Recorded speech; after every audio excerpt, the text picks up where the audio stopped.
Xin chào toàn thể các bạn đã đến với kênh Kiến thức chuyên sâu. Giờ đây, càng ngày người ta càng ít nói về các vấn đề trong xung đột giữa Nga và Ukraine. Xét cho cùng thì nó cũng đã nhảm. Đã hơn 10 tháng chiến sự trôi qua, mọi chuyện chẳng khác như sự khởi đầu của nó.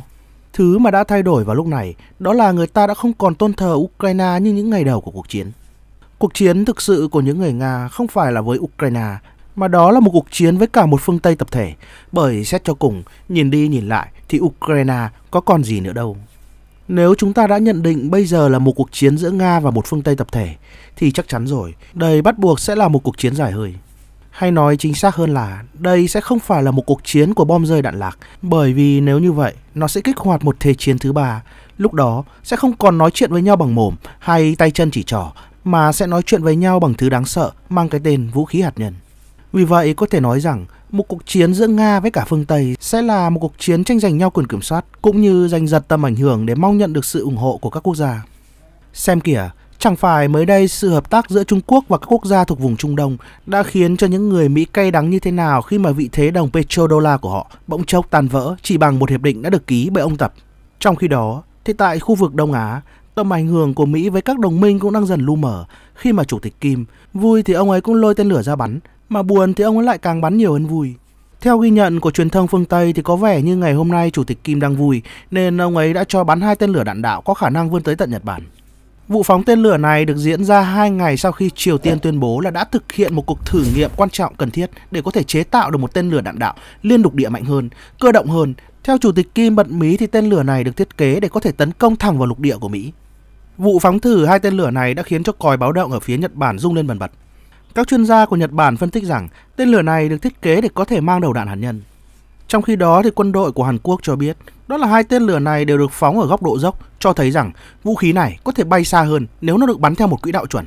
Tóm lại là sau vụ thử tên lửa mới nhất từ phía Chủ tịch Kim, Hàn Quốc và cả Nhật Bản đều quan ngại sâu sắc. Họ đưa ánh nhìn đầy sự cầu cứu về phía những người Mỹ. Nhưng thật sự có thể làm được gì đây? Chẳng biết rằng những tên lửa này có thật sự bay tới lục địa của Mỹ hay không, nhưng có một điều chắc chắn rằng nó có khả năng bay tới Nhật Bản và Hàn Quốc mà không gặp bất kỳ một trở ngại đánh chặn nào. Bởi đơn giản rằng hai quốc gia này quá gần với cả Triều Tiên. Nói ra mới thấy rằng tầm ảnh hưởng của Mỹ ở Đông Á không hề mạnh mẽ, bởi vì trong khu vực này luôn tồn tại 2 quốc gia vô cùng mạnh mẽ về mặt quân sự mang cái tên Trung Quốc và Triều Tiên. Mỹ có thể làm gì với Triều Tiên ư? Ngoài cấm vận ra thì bọn họ có thể làm gì đây? Mà bọn họ cũng đã cấm vận hơn chục năm nay rồi. Như chúng ta đã thấy, Triều Tiên vẫn sống tốt và Chủ tịch Kim vui hay buồn đều thể hiện bằng tên lửa cho chúng ta xem. Tầm ảnh hưởng duy nhất của Mỹ ở Đông Á vào lúc này đó là họ chỉ có thể gây ảnh hưởng lên các đồng minh, đó là Nhật Bản với Hàn Quốc. Họ sẽ rất vui vẻ bảo đảm an ninh cho 2 quốc gia này bằng cách ban phát dân chủ, bán nhiều vũ khí hơn, sự hiện diện quân sự của họ tại 2 quốc gia này cũng nhiều hơn để có thể thu được nhiều tiền bảo kê hơn. Xét cho cùng, cái được gọi là những đồng minh của Mỹ chẳng phải là để cho quốc gia này nuôi lớn rồi thì thay sao. Chính vì sức ảnh hưởng của Trung Quốc đang diễn ra trên toàn thể thế giới, những người Mỹ cảm thấy rằng những đồng minh của mình hiện tại đang còn là quá ít, bởi chúng ta có thể thấy một thực tế rằng đồng minh mạnh mẽ nhất của bọn họ đó là một châu Âu. Tuy nhiên, châu Âu vào lúc này thì cũng đang rơi vào một cuộc khủng hoảng năng lượng mà họ cho rằng đó là lỗi của Tổng thống Putin. Nhưng khi được hỏi rằng tại sao lại bài nguồn năng lượng giá rẻ của những người Nga để mua nguồn khí đốt tự nhiên hóa lỏng LNG của những người Mỹ với giá cao hơn gấp 4 đến 5 lần thì lại chẳng thấy ai nói gì. Có lẽ họ sợ phải thừa nhận một thực tế rằng chính bản thân bọn họ cũng đã bị những người Mỹ vỗ béo rời thịt. Nhìn vào bản đồ địa chính trị thì chúng ta có thể thấy được chỗ nào có biến thì chỗ đó có dấu răng của Hoa Kỳ.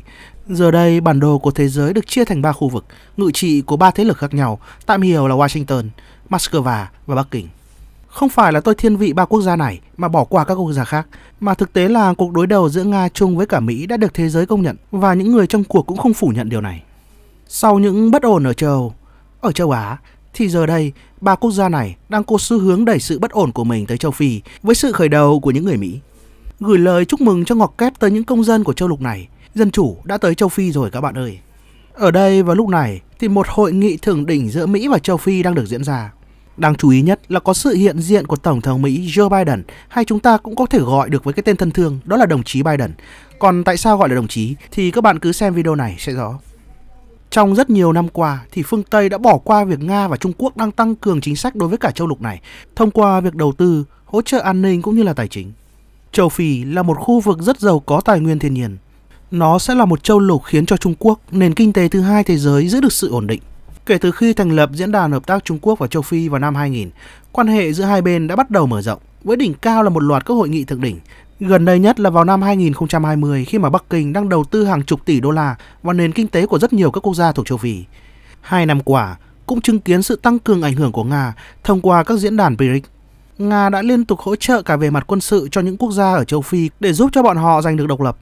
Vì vậy, các bạn cũng chả lạ gì nếu thấy cảnh tượng những người dân của châu Phi cầm cờ Nga tung tăng giữa phố.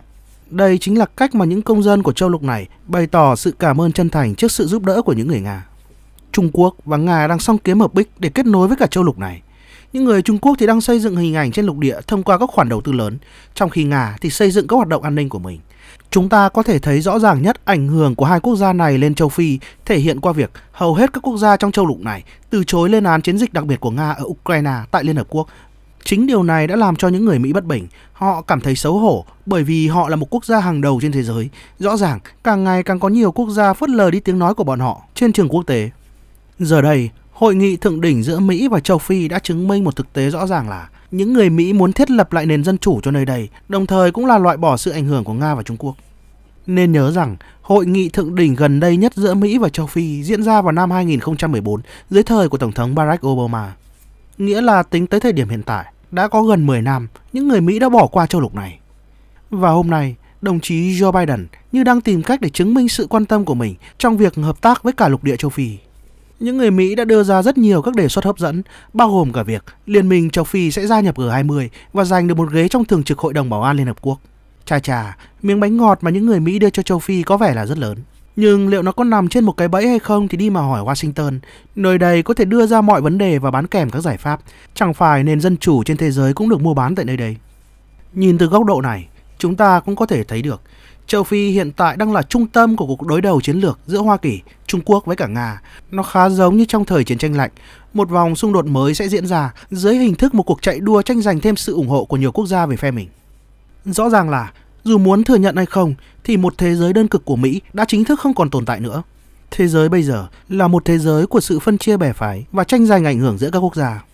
Cuộc xung đột ở Ukraine chỉ là một trong những yếu tố chính góp phần gây ra một cuộc chiến tranh lạnh mới, và một trong những mặt trận chính của nó là châu Phi, bởi vì sự giàu có tài nguyên được tích lũy ở nơi đây. Tóm lại là chúng ta có thể nhận thấy, giờ đây một phương Tây tập thể đang cố gắng tìm mọi cách để có thể đánh bại được Nga và Trung Quốc. Thậm chí, bọn họ còn tổ chức ra những chuyên đề, hội thảo để xây dựng lên những phương pháp có thể làm được việc đó. James Nisi, giám đốc của Viện Hoàng gia Anh về các vấn đề quốc tế, đã xây dựng một báo cáo nghị sự liên quan tới Nga và Á Âu. Vị giáo sư tới từ Anh này phân tích như sau. Ngay cả một chiến thắng của Ukraine trên chiến trường, nó cũng không thể giúp cho một phương Tây tập thể đánh bại được những người Nga. Điều này chỉ có thể đạt được bằng một cách, đó là phá hủy cái thứ được gọi là ý tưởng đế quốc trong tâm trí của bọn họ. Chà, ý của vị giáo sư này là bây giờ dùng súng đạn là không ăn thua với những người Nga rồi. Bây giờ phải chuyển sang chế độ thao túng tâm lý, hay cũng có thể gọi là chiến tranh tư tưởng. Về mặt hình thức thì nó cũng chẳng khác gì như việc những người Mỹ ban phát dân chủ cho các quốc gia. Vị giáo sư này nhấn mạnh như sau. Sự ngưỡng ngáy của đế quốc đã ăn sâu vào những người Nga đến mức cần phải loại bỏ nó. Không chỉ là các kho vũ khí của Nga, mà còn là tư tưởng của giới tinh hoa cũng như người dân thường của quốc gia bọn họ. Nó sẽ rất khó thực hiện được, bởi vì rất nhiều người Nga tin tưởng vào điều này như một thứ tôn giáo. Tóm lại, để đạt được điều đó thì chúng ta chỉ có thể thực hiện dưới thời của hậu Putin.